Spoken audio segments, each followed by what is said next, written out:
The Audi RS7, the BMW M6 Grand Coupe, and the Mercedes CLS 63 are the oxymorons of the car world. A coupe with 4 doors just simply does not make any sense. But these cars are so unbelievably sexy and so insanely fast, you quickly forget about just the fact that their naming convention is utterly wrong. Think about this for a second. If you take the generation of R8 that was available when this RS7 came out, this sedan has way more power. 4-liter twin turbocharged V8, 560 horsepower, and 516 pound-feet of torque. And if you got the performance pack, it bumped it all the way up to 605 horsepower. In a sedan that weighs 4,500 pounds, which incidentally is more than the M6 Grand Coupe or the CLS 63, but you get that quattro all-wheel drive system, so it grips in any condition whatsoever, and it puts that power down. 0 to 60 happens in Audi claimed 3.7, 3.9 seconds. Yeah, people were testing these to 60 in 3.2 to 3.4. That is literal supercar acceleration right there.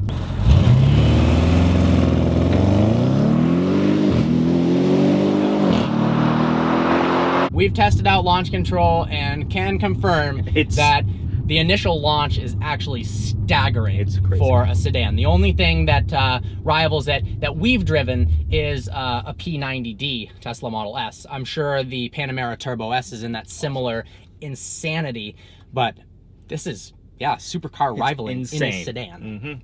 Despite using lots of aluminum in its chassis, you can't really get over the fact that this is a 4,600, 4,500 pound sedan. It is massive. This isn't a sports car. It doesn't feel like a 2-door car that happens to be larger, but it absolutely hauls in straightaways. It kind of reminds me of like Mercedes AMG's philosophy of huge power, a highway cruiser that just absolutely rips to well over 100 miles an hour. It has an 8-speed Tiptronic automatic transmission, which shifts really quickly. The RS7 has a lot of performance technology, an impressive amount for a sedan. No, this is a common theme. We keep talking about how impressive it is for a car that's a sedan. So we've got an electronically controlled differential that has torque vectoring, stuff that's normally in supercars, even optional carbon ceramic brakes on the upgraded performance package. That's crazy. The dynamic package gives you the sports exhaust, which sounds a lot better, and it changes out the standard air suspension for steel springs, which helps a lot with handling. Ride-wise, we've discovered it doesn't ride very nice at all. It's pretty firm. Yeah, it is. But as a trade-off, again, a very heavy 4-door sedan can handle quite well. Let's discuss the exterior of this car, because that is honestly one of the greatest appeals, which is crazy to say considering the power plant of this thing. I mean, even a base A7 looks unbelievably beautiful. That fastback sloping roof line, it's based off an A6, but they just took it and made it just way more gorgeous. Yeah, to think that this is based on an A6 and how much sexier this vehicle is. We don't get the RS6 in America. I wish we did. Yeah. But saying that we are left with only the RS7 is ridiculous. Not bad. This is incredible. This color is called Sepang Blue Pearlescent Effect. That's the longest name ever, but it's a really, really pretty blue. The 5-spoke, 5-blade, 21-inch wheels, the contrast front side blades. This car looks really aggressive, but strikes that balance between being just sexy as hell and looking like it's a serious performance machine. The RS cars always have killed it with the looks. When you see an RS5, you can definitely tell that it's different than an S5. It's got the big black honeycomb grille. Yeah, it's got a more intense one-piece honeycomb grille, oval dual exhaust in the back. Just little details that performance car enthusiasts would notice. Other people would go, oh, that's a cool looking Audi. Nice Audi. This definitely looks extremely high-end. There's no denying when it rolls by, especially with those 6-figure car. Yeah, especially with those huge wheels. It's beautiful. Interior-wise, I love it a lot. One of my favorite parts are the seats. They've got like this honeycomb diamond cross-stitched pattern to them. They're extremely comfortable, very adjustable. Got the little pieces of carbon fiber everywhere. I love the Alcantara on the doors. Yeah, it's called like Volcona leather, which I just keep saying volcano leather. Whatever it is fantastic. The design language is awesome. They've got the honeycombs in the front grille, as well as on the seats. Similar kind of. I mean, everything is high quality materials. It's built to a very high standard. Alcantara headliner. The front dash area is a little bit boring, I think. It's kind of last generation. It looks exactly like an A6 from a few years ago. They have not updated that They haven't updated it yet. But they haven't updated the CLS yet, and we're probably due for an update with the M6 Grand Coupe as well. Yeah.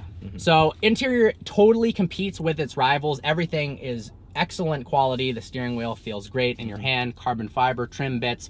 There's not too much room in the back. You've got leg room, but the headroom suffers because it does slope downwards with the fastback. They made a little bubble there. They gave you a little bubble in the back, which does make it definitely bearable. If you're taller, like your height, 6'2", you got to bend down a little bit. At 5'11", I'm almost touching the roof, kind of touching the roof, depending upon how you're sitting. But you can fit 4 adults in here. It is infinitely more practical than the comparable R8 or something. Because people cross shop. I know a lot of people that have turned in their R8 V10s and got an R7s, and they love the R7 way more. Absolutely. The trunk is huge. It's very practical. It is interesting how many people cross shop cars like that. I feel like because this is so stunning and so impressive, both performance wise and just the way it looks, people go, you know what, I don't think I need the R8 when the last gen one was slower, and this is so much more practical. And in my opinion, this was like the coolest Audi. Agreed. So this car compared to its competitors, between this, the M6 Grand Coupe, and the CLS 63. I've not driven the CLS 63, but I have driven the M6. And this one, it's a different type of styling, and it's all-wheel drive, which is a big deciding factor. In any winter climate, you can't really drive an M6 anywhere if it rains or gets cold, whereas this is going to be usable all the time. Also, you were talking about the tunability factor. Yeah, so APR, you can get an APR Stage 2 tune on this. People are pushing out 700 horsepower easy with not very much money. So these cars can absolutely rip because of the twin turbo layout, and it's a pretty bulletproof motor.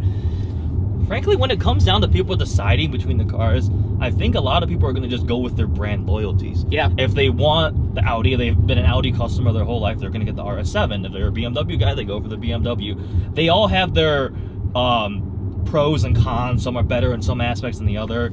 They're all great cars in my opinion. Yeah, it's really hard. They're all very different. The M6 Grand Coupe, they're all awesome. Honestly, yeah, you said the brand loyalty, but I feel like, I don't know, the RS7 is so badass. It looks so cool that of the 3, this is the one that I would buy. You would buy the RS7? Okay.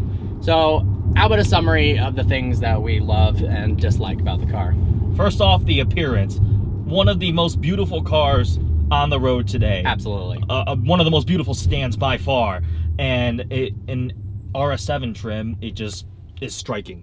Absolutely.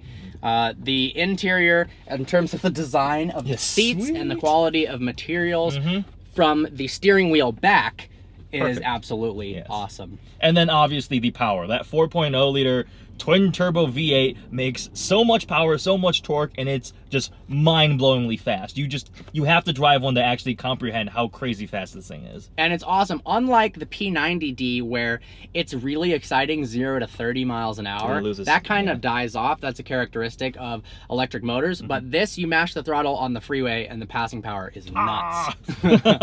So things we don't like about the car. First up, this car, as tested with all the options that it has, is around $145,000. That is a lot of money. That's really expensive. It's also rather heavy. Again, this weighs 4,600 pounds, which is significantly more than the M6 Grand Coupe and the CLS 63. Again, it is all-wheel drive, but you do feel that weight. It is a large vehicle. It's the same as a Hellcat. People call Hellcats boats, whales, whatever.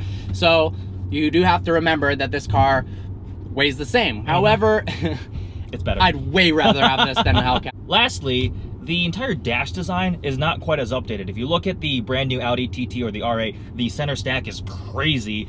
This still has like the old pop-up screen from the previous Gen A6. Like, it hasn't been updated yet. I'm sure they will. That could be a slight drawback compared to some of the other newer luxury car interiors. Absolutely. I mean, the entire interior, other than the front dash, as well as the exterior, looks futuristic. It looks past the year 2017, 2016, but definitely with cars, even lower end cars, I mean, this is 140 grand. Audi is starting to refresh their lineup, and they're coming out with fully digital instrument clusters and screens that look better. Well, we absolutely love this car. Man, this is one heck of a daily driver, for sure. Beautiful and stupid fast. Well, I hope you enjoyed this review. Like always, please browse our channel and subscribe.